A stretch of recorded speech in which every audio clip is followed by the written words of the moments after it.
जय जोहार। नमस्कार दोस्तों, हमारे न्यूज चैनल में एक बार फिर से स्वागत है। तो जानेंगे छत्तीसगढ़ प्रदेश की आज की दिन भर की सभी महत्वपूर्ण ताजा खबरों, ताजा अपडेट के बारे में। तो वीडियो में बिल्कुल अंत तक बने रहिएगा दोस्तों, ताकि कोई भी ताजा खबर छूटने न पाए। और साथ ही वीडियो पसंद आए तो लाइक, शेयर और हमारे चैनल को सब्सक्राइब जरूर करना दोस्तों, ताकि आपको छत्तीसगढ़ से जुड़े ताजा खबर डेली मिलते रहे। तो चलिए बिना टाइम वेस्ट किए जानते हैं आज की ताजा खबरों को फटाफट। तो पहली बड़ी खबर निकलकर सामने आ रही है। छत्तीसगढ़ के इतिहास में पहली बार 10वीं बोर्ड परीक्षा परिणाम में कोई फेल नहीं हुआ। बिना लिखित परीक्षा के जारी हुआ रिजल्ट। 97% बच्चे फर्स्ट डिवीजन। छत्तीसगढ़ माध्यमिक शिक्षा मंडल ने बुधवार सुबह 10वीं बोर्ड परीक्षा का रिजल्ट जारी कर दिया। ऐसा पहली बार हुआ है जब बोर्ड ने बिना लिखित परीक्षा कराए रिजल्ट जारी किए हैं। इंटरनल असेसमेंट आंतरिक मूल्यांकन के आधार पर इसे तैयार किया गया। इसमें कोई स्टूडेंट फेल नहीं हुआ। वहीं 97% बच्चे फर्स्ट डिवीजन में पास हुए। स्कूल शिक्षा मंत्री डॉक्टर प्रेमसाय सिंह टेकॉम ने बताया, इस परीक्षा में कुल 4,61,093 बच्चों का इंटरनल असेसमेंट किया गया था। जिन बच्चों ने असाइनमेंट जमा नहीं किया था, उनको भी मिनिमम मार्क्स देकर पास कर दिया गया है। इनमें से 4,46,393 स्टूडेंट फर्स्ट डिवीजन में पास हुए हैं। यह कुल स्टूडेंट्स का 97% है। 9,024 विद्यार्थियों की सेकंड डिवीजन आई। वहीं 50,673 थर्ड डिवीजन में पास हुए। स्कूल शिक्षा मंत्री ने बताया, लिखित परीक्षा नहीं होने से इस बार बोर्ड मेरिट लिस्ट जारी नहीं की जा रही। रिजल्ट छत्तीसगढ़ माध्यमिक शिक्षा मंडल की वेबसाइट cgbsa.nic.in पर देखा जा सकता है। इससे मार्कशीट की कॉपी भी डाउनलोड की जा सकती है। स्कूल शिक्षा मंत्री डॉक्टर प्रेमसाय सिंह टेकॉम ने कहा, इस बार इंटरनल असेसमेंट के आधार पर रिजल्ट जारी किया गया है। ऐसे में फिर से रीटोटलिंग और रीचेकिंग नहीं की जाएगी।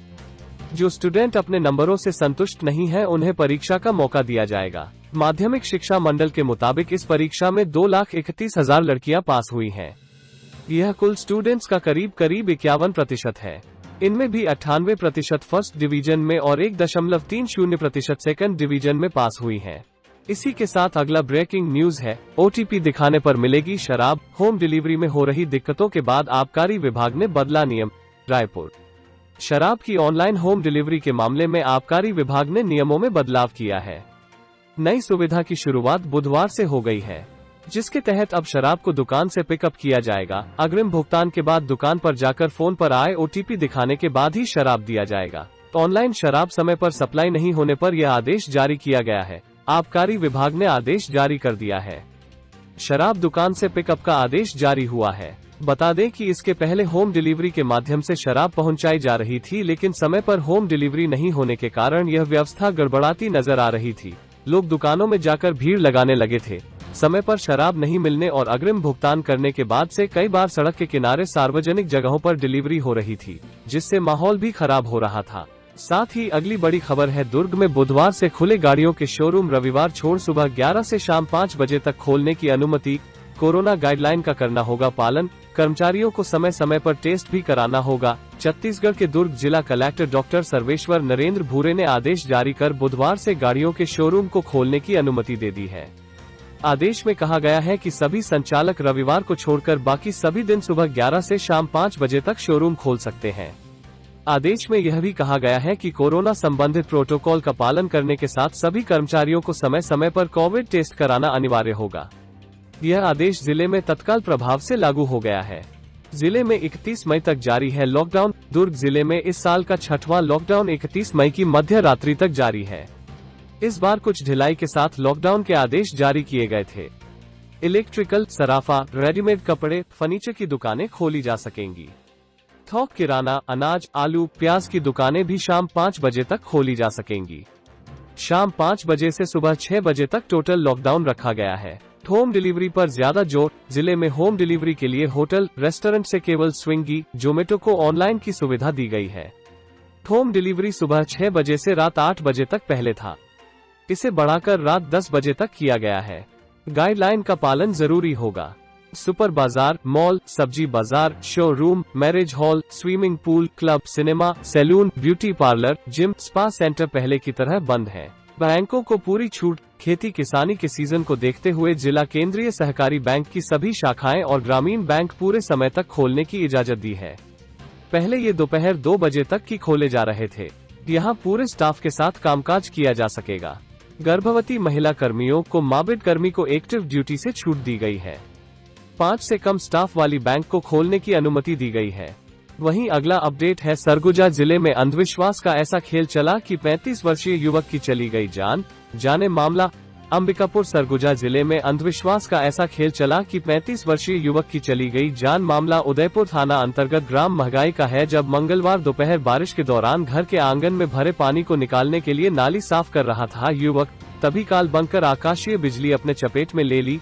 परिवारजन अस्पताल ले जाने के बजाय उसे गोबर के गड्ढे में गाड़ दिया, जिससे युवक की मौत हो गई। सरगुजा जिला आदिवासी बाहुल्य क्षेत्र है, यहाँ के लोग आज भी अंधविश्वास में ही जी रहे हैं। अगर सही समय में युवक को उपचार के लिए अस्पताल ले जाते तो शायद युवक की जान बच जाती। 35 वर्षीय किशुन राम राजवाड़े मंगलवार दोपहर पत्नी और अपने 2 मासूम बच्चों के साथ घर के अंदर था। बारिश के पानी से आंगन भर गया था। जमाव की स्थिति को देखते हुए पानी निकालने के लिए घायल युवक जाम हुई नाली को साफ करने गया, तभी अचानक आकाशीय बिजली के चपेट में आ गया। इधर गांव के बुजुर्गों ने सुझाव दिया कि घायल को तत्काल गोबर के गड्ढे में गाड़ दिया जाए, तभी परिजन घर से 100 मीटर की दूरी पर गोबर गड्ढा में ले जाकर घायल युवक को सिर के नीचे तक गोबर में गाड़ दिए। घंटों चले इस खेल में हालात में कोई सुधार नहीं होने पर परिजन 108 को सूचना देकर बुलाया गया और इलाज के लिए सामुदायिक स्वास्थ्य केंद्र उदयपुर ले जाया गया, जहां डॉक्टरों ने उसे मृत घोषित कर दिया। बने रहिए दोस्तों, इसी बीच अगली बड़ी खबर निकलकर सामने आ रही है। नक्सलियों का 21 मई को बीजापुर और सुकमा में बंद फायरिंग में मौत की संख्या पर बोले 9 नहीं 3 लोग मारे गए। जनता के विरोध के बावजूद सिलगेर के जंगल में लगाया गया कैंप। छत्तीसगढ़ के सिलेगा में हुई मुठभेड़ का विरोध तेज हो गया है। नक्सलियों ने विरोध में 21 मई को दोनों जिलों सुकमा और बीजापुर में बंद का आह्वान किया है। उधर फायरिंग में मरने वालों की संख्या को लेकर नक्सली और ग्रामीण ही एक मत नहीं है। ग्रामीण जहां 9 लोगों के मारे जाने की बात कह रहे हैं, वहीं नक्सलियों ने भी 3 की मौत बताई है। यही पुलिस का भी कहना है। हालांकि अभी तक तीनों शवों की शिनाख्त नहीं हो सकी है। सुकमा बीजापुर बॉर्डर पर सिलेगा में सोमवार को कैंप के विरोध के दौरान फायरिंग हुई थी। पुलिस अफसरों ने इसे नक्सली मुठभेड़ बताया है। ग्रामीणों का कहना था कि वहां नक्सली थे ही नहीं, फायरिंग सिर्फ पुलिस ने की है। फिलहाल तीनों शवों को बीजापुर अस्पताल की मोर्चरी में रखा गया है। मुठभेड़ में 6 पुलिसकर्मियों सहित 11 लोग घायल हुए हैं।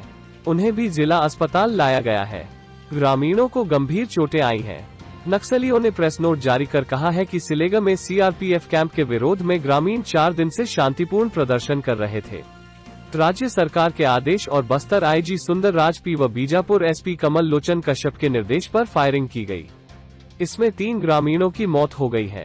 नक्सलियों का कहना है कि निहत्थे ग्रामीणों पर हमला कर उसे माओवादी मुठभेड़ की मंगड़ंत कहानी बताई जा रही है। इसके लिए आईजी और एसपी पर कार्रवाई की जाए। अगली बड़ी खबर है, अटल बिहारी वाजपेयी विश्वविद्यालय ने परीक्षा तिथि में किया संशोधन, अब 1 जून से होगी परीक्षा। बिलासपुर। अटल बिहारी वाजपेयी विश्वविद्यालय परीक्षा विभाग ने 25 मई से शुरू होने वाली स्नातक और स्नातकोत्तर अंतिम वर्ष की परीक्षा तिथि में अचानक संशोधन कर दिया है। यह परीक्षा अब 1 जून से प्रारंभ होगी।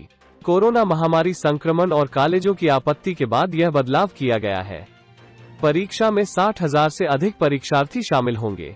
हालांकि इस बीच यूटीडी की परीक्षा यथावत होगी। परीक्षा विभाग ने संशोधित अधिसूचना भी तैयार कर लिया है। देर शाम तक वेबसाइट पर इसे जारी कर दिया जाएगा। शिक्षण सत्र 2020-21 की मुख्य परीक्षा को लेकर लगभग तैयारी हो चुकी थी। परीक्षा विभाग ने 25 मई से परीक्षा आयोजित करने समय सारणी और प्रवेश पत्र को लेकर स्थिति भी स्पष्ट कर दिया था। इस बीच पता चला कि बड़ी संख्या में संभाग के महाविद्यालयों लॉकडाउन की स्थिति और कोरोना महामारी को लेकर बने हालात को लेकर आपत्ति भी दर्ज कराया था। अगली बड़ी खबर है, कछुआ चाल में वैक्सीनेशन। 8 दिन में करीब 15 लाख लोगों ने कराया रजिस्ट्रेशन। 3 दिन में सिर्फ 44,537 लोगों को लगा टीका। रायपुर। छत्तीसगढ़ में वैक्सीनेशन कछुआ चाल में चल रहा है, जबकि सीजी टीका ऐप में रजिस्ट्रेशन रॉकेट की स्पीड में हो रहा है। नतीजा यह है कि आम जनता को काफी परेशानियों का सामना करना पड़ रहा है। पिछले 8 दिन में सीजी टीका पोर्टल से करीब 15 लाख से अधिक लोगों ने पंजीयन कराया है, लेकिन 3 दिनों में सिर्फ 44,537 लोगों को ही वैक्सीन लग पाया है।